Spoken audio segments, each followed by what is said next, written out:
Et bonjour, bonjour tout le monde. Voilà, petite vidéo sur les élections américaines. J'ai pas pu m'en empêcher, ça a été plus fort que moi. Donc voilà, j'ai assouvi ma pulsion. Je sais pas si ma phrase est française, mais bon, peu importe. Donc je voulais faire déjà deux parties. La première partie, ça va être les conséquences sur les États-Unis des élections et sur la France. Et en deuxième partie, je ferai un petit tirage pour Trump et Kamala Harris pour voir qui a le plus de chances d'être élu. Ok. Ou en tout cas, s'il y a vraiment quelque chose qui me dit oui ou non, ou si vidéo qui sert à rien, ou je dirais peut-être, je sais pas. En général, on a quand même des réponses, mais bon, on ne sait jamais. Mais quand même, première question qui a quand même son importance, c'est les conséquences sur le pays. L'après-élection, de toute façon, quoi qu'il arrive, euh, moi, ce qui m'intéresse, c'est de savoir ce qui va se passer pour les Américains, aux États-Unis.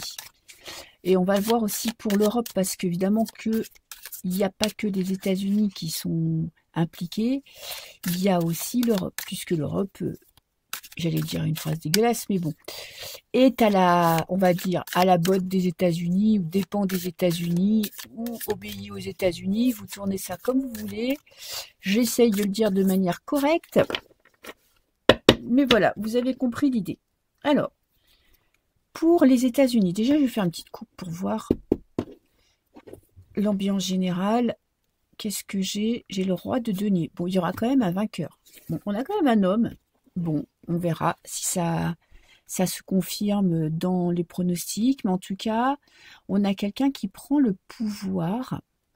On parle quand même de stabilité financière avec le roi de denier. On n'est pas dans du n'importe quoi. Ok, en tout cas, en apparence, il y a un apaisement, en tout cas une prise en main des finances, un projet sur le long terme. Ok, alors je vais faire un petit tirage en croix tout simple. Les conséquences sur les États-Unis après les élections, qu'est-ce qui va se passer? Tiens, je vais faire un tirage complet. Ok, on va voir. Je vais mettre deux cartes là en complément pour voir. Alors, le passé. Ok, on a... Bon, on tourne le dos à quelqu'un. Donc, Putain, ça me fait penser quand même que ça serait Trump qui pourrait gagner, hein, parce qu'il y a... On tourne le dos à un passé. On veut plus que la même chose recommence. Ok, on, on laisse derrière soi les souffrances. On a l'étoile. On a quand même l'étoile qui est une super belle carte qui parle de chance.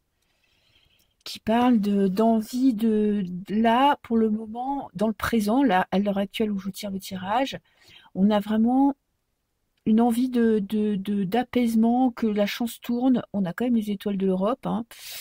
Ok, qu'est-ce que j'ai?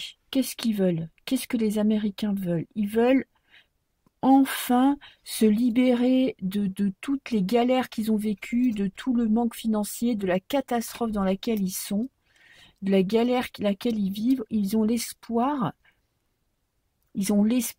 que de retrouver en fait le passé florissant qu'ils avaient déjà eu. Ça, c'est ce que ils veulent consciemment. Inconsciemment, qu'est-ce qu'ils veulent? On a le 10 de denier. Retrouver les valeurs fondamentales des États-Unis, les valeurs financières, familiales. Ils ont vraiment, les Américains croient en cette élection et ils ont vraiment envie de récupérer leurs racines. Vous voyez, de retourner à l'époque bénie où tout leur réussissait. En tout cas, les valeurs de la famille ressortent fortement. Les valeurs d'entraide, d'amis, familiales sont vraiment au cœur de leur réflexion. Ah, il y a quand même en avenir, on a la déception. Mais ils n'auront peut-être pas forcément ce qu'ils veulent. Hein. Parce que eux, ils veulent, vous voyez là, ils croient que c'est possible, ils croient que les choses vont changer, c'est vraiment leur espoir. Ils veulent de l'abondance pour leur famille, Les élections sont pour eux un moyen d'essayer de faire tourner la chance de leur côté, c'est-à-dire d'arrêter de s'engluer dans une économie de plus en plus difficile. Par contre, en avenir, on a le 5 de coupe qui parle vraiment de deuil à faire. Une grosse déception. Qu'est-ce que j'ai? Le magicien en blocage. Le magicien en blocage, c'est vraiment le nouveau départ est bloqué. Tout ce qu'ils ont voulu, tout ce qu'ils mettent comme espoir dans l'un ou l'autre, eh ben, il y a grosse déception. Et il y a l'empereur en conseil. Je vais vous mettre les cartes là pour que vous les voyez. L'empereur, c'est de reprendre son pouvoir. Bon, c'est facile à dire parce qu'on sait très bien que le peuple n'a pas de pouvoir. Il faut rester ferme sur ce qu'on veut. Ok. Alors, je vais rajouter quand même des cartes. Alors, passer. On a beaucoup de contestations. Il y a eu beaucoup de manifestations. Il y a eu beaucoup de manifestations pour, manifestations contre. Il y a quand même beaucoup de conflits dans le présent. Alors, dans le présent, j'ai quoi? J'ai la campagne. On a toujours cet espoir. Hein. Cet espoir que tout s'arrange, que un homme ou une femme politique vienne les sauver. Et dans l'avenir, j'ai la subsistance. Ben, ouais. Parce que abondance et subsistance, c'est pas pareil. C'est-à-dire qu'ils vont continuer à vivre avec pas beaucoup, c'est-à-dire suffisamment pour pas crever, mais c'est pas l'abondance. Hein. Et on a le chagrin 2 fois. Vous voyez, 5 de coupe parle de déception, de chagrin, de deuil. Et on a en résultat le chagrin. Des grosses déceptions. Et on va dire conséquences politiques. Je vais quand même en tirer une. Conséquences politiques. Ouf. On a le feu qui parle de tout brûler pour recommencer à zéro. Quoi qu'il se passe, j'allais dire une phrase qui part vraiment, qui veut rien dire, mais peu importe qui va être élu, il y a quand même un feu contestataire. Hein. Il y a vraiment une rage qui va s'exprimer. Et on a le cavalier de denier. Alors là, on a le roi de denier qui parle de stabilité financière. Et ils vont se battre. Ils vont se battre pour leur... pour vivre correctement, quoi, pour leur argent. Et on a le soleil. Chercher des nouvelles alliances. Ben écoutez, c'est pas aussi catastrophique que je le pensais pour l'avenir, mais il y a quand même des gens qui vont vouloir se battre pour récupérer ce qu'ils avaient avant. Il y a le résultat escompté, attendu, et ben ça sera pas celui qu'ils espéraient. Il y a une grosse déception. Peut-être qu'ils espéraient ce roi de denier, hein, ce roi blond. D'ailleurs, il est blond. Ah putain, j'ai touché un truc. Ce roi blond, excusez-moi, on sait qui c'est, hein, ça peut être Donald, mais il y a c'est pas, ils n'auront pas ce qu'ils voulaient, hein. Ça c'est clair. Après, évidemment, comme la population est scindée en deux, bon, il y aura un moment de découragement, il y aura un grand moment de déception, de plus croire en l'avenir, mais je pense que alors, il peut y avoir des grosses manifs qui tournent mal, hein, avec l'incendie, mais il y a aussi, je sais pas, avec cette carte de l'empereur qui est vraiment en conseil, ils vont pas se laisser faire, hein, ils vont pas se laisser abattre. Ok, ils vont quand même tenter des choses pour récupérer un petit peu leur place. Mais bon, en tout cas, résultat très décevant pour eux. On va voir pour l'Europe, les conséquences pour l'Europe. Alors, qu'est-ce qu'on a? 9 de bâton. Alors, ça, c'est notre passé avec les États-Unis. Ben, on a dû mener des combats qui n'étaient pas les nôtres. Le 9 de bâton parle aussi d'aller puiser dans nos ressources, de nous avoir. Vous voyez, quand on sort un drap, là, qu'on tire la dernière goutte, la dernière sève de l'âme, eh ben c'est ça. Ils ont épuisé les ressources de l'Europe. Là, à l'heure actuelle, on a le 5 d'épée. On parle de conflit avec les États-Unis. On parle d'avoir perdu aussi une bataille. Qui a perdu, l'Europe ou les États-Unis? Quand même, il y a une notion d'avoir perdu quelque chose. Et pour l'avenir, on a le 4 de coupe.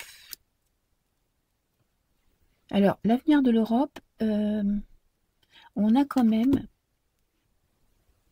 une Europe qui se replie sur elle-même, qui n'accepte plus autant qu'avant les propositions alléchantes qu'on pourrait leur faire, qu'on a pu leur faire. Alors, l'Europe, qu'est-ce qu'elle veut? L'as de bâton. Elle espère quand même un renouveau. Elle espère que ces élections vont changer la donne, vont redonner du pouvoir, leur redonner du pouvoir. Parce que l'Europe est très dépendante des États-Unis. Hein. Donc, et inconsciemment, qu'est-ce qu'elle veut? Passer à autre chose. Ouais, on a quand même l'Europe qui espère qu'après les élections, elle puisse récupérer plus de pouvoir. Alors, ça ne correspond pas du tout à ce que je pense, où j'ai l'impression que l'Europe suit les États-Unis. Mais là, on a vraiment cette carte qui me dit que c'est plus comme avant. Ils n'acceptent pas les propositions. Elle se replie sur elle-même, l'Europe. Elle espère inconsciemment qu'il y a un changement. Après, c'est ce qu'elle peut nous montrer, hein, qu'elle veut reprendre son pouvoir, alors qu'en même temps, elle est prête à sacrifier les Européens pour obtenir ce qu'elle veut. En même temps, avec cette carte-là, l'Europe, elle n'a plus rien à offrir aux États-Unis, quoi. Elle est là, il y a vraiment là, on est allé au bout du bout, et à l'heure actuelle, il y a plus rien qui se passe, il n'y a plus rien à offrir parce qu'il y a quelqu'un qui a perdu, quoi, qui a perdu la bataille.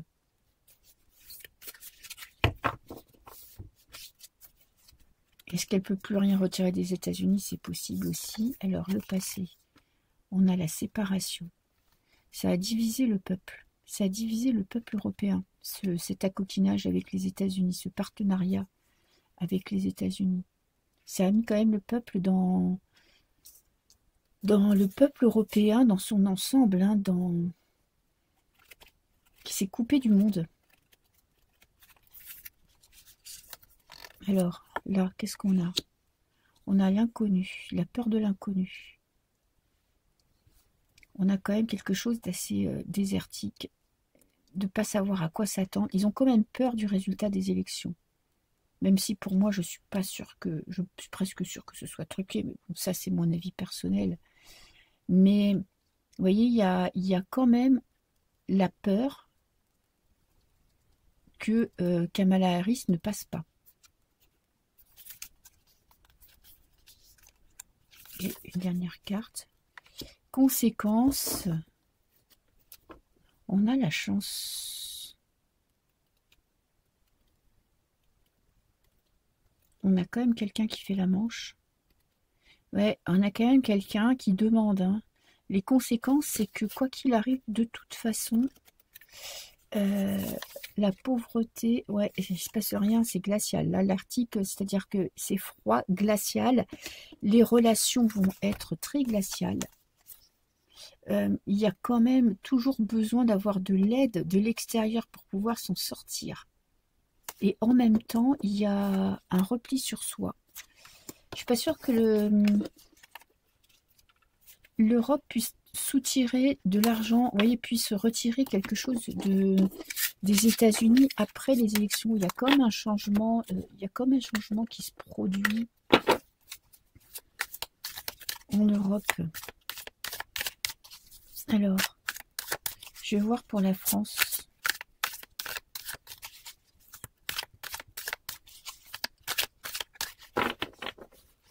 Et pour la France,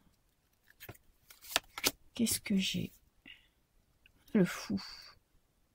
On a pris, enfin nos gouvernants ont pris nos gouvernements, nos gouvernants, nos petits chefs, hein, nos grands chefs, ont pris le risque de suivre les États-Unis quitte à tout perdre. Ils ont misé sur eux. Voilà. Ils ont essayé de suivre ce pays. Ok. Peut-être que les Français y ont cru aussi. Là, oh ben, on a dans les cartes centrales, on n'a que des cartes de merde. On a le 5, là, on avait le 5 d'épée. Là, on a le 5 de denier qui parle de pauvreté extrême, quoi. D'avoir suivi ce pays et on en paye les pots cassés puisque maintenant on est dans la misère. On rentre dans une grande misère financière. Hein. On ne parle pas de sentiments là, on ne parle pas de conflit, on parle vraiment d'argent. D'avoir perdu, d'avoir misé les derniers deniers et on a le cavalier de coupe. Il y a quand même l'envie, après les élections, encore une fois, de les suivre. On a le 9 de denier dans les espoirs. L'espoir, c'est de récupérer sa puissance. Donc, on va baisser notre pantalon et on va suivre les ordres. Je vais en remettre une avec le cavalier de coupe. Ah ben, on a la trahison. La trahison. Et on va suivre, quoi qu'il arrive, de toute façon, notre cher président va baisser son froc et va suivre le nouvel élu américain. Mais attention, on va lui faire à l'envers. Hein. Alors, et qu'est-ce qu'ils veulent inconsciemment? Le 4 d'épée. Il y a un peu de lassitude de la part de notre chef d'État. Il a peut-être envie un peu de tourner la page là, parce qu'il y a de la lassitude. Il a envie de récupérer. Ce qui nous montre, c'est qu'il veut tirer son épingle du jeu et qu'il se bat pour, on va dire, remonter le pays. Donc, il va suivre de toute façon le plan américain. Il n'a qu'une envie, c'est d'arrêter de se prendre la tête avec tout ça, de se reposer parce qu'il n'en peut plus. Et en même temps, il va suivre, quoi qu'il se passe, il va faire du lèche-botte, mais il y a de la trahison. Voilà. Qu'est-ce que je voulais que je vous dise? Moi, si vous demandez des conseils à nous qui ne sommes pas politiciens, mais peut-être qu'ils prendraient des décisions un peu moins débiles. Mais bon. Donc voilà. Donc, on a tout le monde qui est déçu, tout le monde qui font des espoirs dans ces élections, alors que ça ne changera rien, qu'on va être tous, les États-Unis, les Américains, et moi je parle des peuples, des Américains, des Européens, des Français, parce que nous, c'est pas nous qui décidons, personne ne fait ce qu'on voudrait qu'il se passe. Donc voilà, tout le monde va être déçu, on va voir qui va être élu.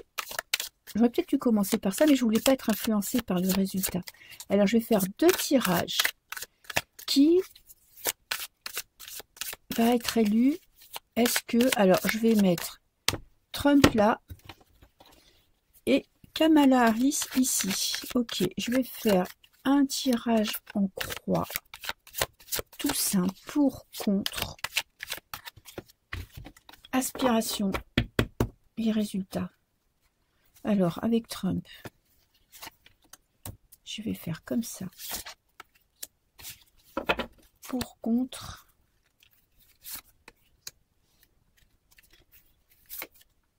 Ok. Alors, je vais découvrir le jeu en pour, en contre. En pour. Bon, en pour, c'est que il va se battre pour gagner. Alors, si vous voulez savoir, je fais une vidéo sur Trump. Donc, ne pensez pas que je suis pro-Trump.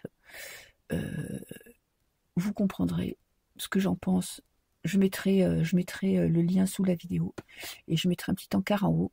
si ça vous intéresse. Mais moi, je lis les cartes. Hein. Je ne parle pas de ce que moi, je ressens, de ce que je pense et tout ça. C'est vraiment une lecture de cartes. Donc, on a quelqu'un qui se bat pour obtenir son résultat. En contre, on a quand même le sentiment d'être trompé, d'être dupé. On a quelqu'un qui lâche pas l'affaire, ok. Et le résultat... Ah putain, l'amoureux, ça veut... Le résultat, un nouveau départ, ok. Attendez, j'ai déjà comparé les deux jeux. Il y a quand même avec l'amoureux, il faut que j'en prenne une note, parce que l'amoureux parle de choix. Il parle de décision à prendre, de choix à faire. Donc ça m'arrange pas du tout cette carte. Qu'est-ce que j'ai? Ah, putain. Alors là, c'est plus clair, on a la victoire. Les honneurs. Parader devant tout le monde. Bon, on va quand même comparer avec Kamala Harris. Il y a quand même un truc qui se passe au moment des résultats, parce que où c'est très serré, où il y a recomptage, où il y a quand même des gens qui vont contester le résultat. Vous voyez, un truc comme on a eu sur les premières élections, il y a un truc de cet ordre-là. Alors, Kamala Harris, on va faire la même chose. J'espère que vous aurez toutes les cartes pour, contre. On a le résultat, état d'esprit. Ok. Alors, on va commencer par celle-là. On a quelqu'un qui campe sur ses positions, qui a un petit peu peur, qui n'est pas très ouverte, qui n'est pas à l'aise. Ok. En pour, on a encore une fois les amoureux. Une décision à prendre, un choix à faire. Une bénédiction qu'elle n'a pas. Une bénédiction qu'elle attendait et qu'elle n'a pas, puisque on a cet amoureux qui est trouver son camp, en fait, prendre la bonne décision. En contre, on a le 7 de bâton. Il y a des gens qui lui mettent des bâtons dans les roues. Qu'est-ce que j'ai? Le chariot. Bon, elle se laisse quand même pas abattre. Même si là, elle est un petit peu repliée sur elle-même, c'est quelqu'un de conquérant. On a son état d'esprit, on a le jugement. Elle attend les résultats. Ok, elle espère le résultat. Et on a quand même la reine de denier.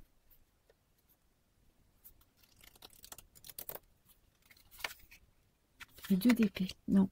Alors, par rapport aux cartes, ce que je dirais que c'est Trump qui a vraiment ses chances de gagner. Là, si je lis vraiment les cartes, pour moi, c'est Trump qui gagne. Alors, est-ce que c'est bien, est-ce que c'est mal? Pour moi, de toute façon, c'est pareil. Mais, ouais, il a quand même un jeu beaucoup plus, même s'il a, il y a quand même peut-être un conflit, un désaccord au moment du comptage des résultats. Il y a peut-être quelque chose qui se passe. Quelqu'un, ou lui qui va devoir se battre, ou le camp adverse qui va devoir se battre. Mais il y a quand même quelqu'un qui est très sûr de lui, qui croit en son nouveau départ. Kamala Harris, elle n'y croit pas. Et on a quand même ce 6 de bâton qui parle quand même de victoire. Hein. Et en résultat, là, on a cette reine de denier, donc on parle quand même de stabilité, on ne parle pas vraiment de victoire, on parle de cette femme. Bon, peut-être que ça veut dire aussi qu'elle récupère de l'argent pour pas gagner, hein. Ça peut être quelque chose, ça peut très bien être dans cet ordre-là, parce qu'on a quand même le 2 d'épée, où on voit pas de solution, il n'y a pas de joie, il n'y a pas de carte d'exultation. Donc, pour moi, si je lis les cartes, c'est Trump qui devrait être élu. Après, c'est qu'un jeu de cartes, hein. Voilà.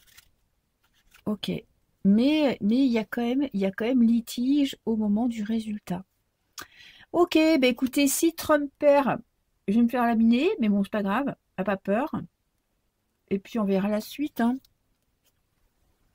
Je vous fais des bisous. Je vois pas d'autres. Ouais, je reste campée sur mes positions. Et puis on verra bien. Ça sera mardi. Donc d'ici mardi. Je suis pas sûre qu'on ait le résultat mardi. Mais bon, on verra. Les jeux seront faits. De toute façon, les jeux sont déjà faits, puisque aux États-Unis, ça dure hyper longtemps. Voilà, voilà. Je vous fais des bisous. Ciao, ciao.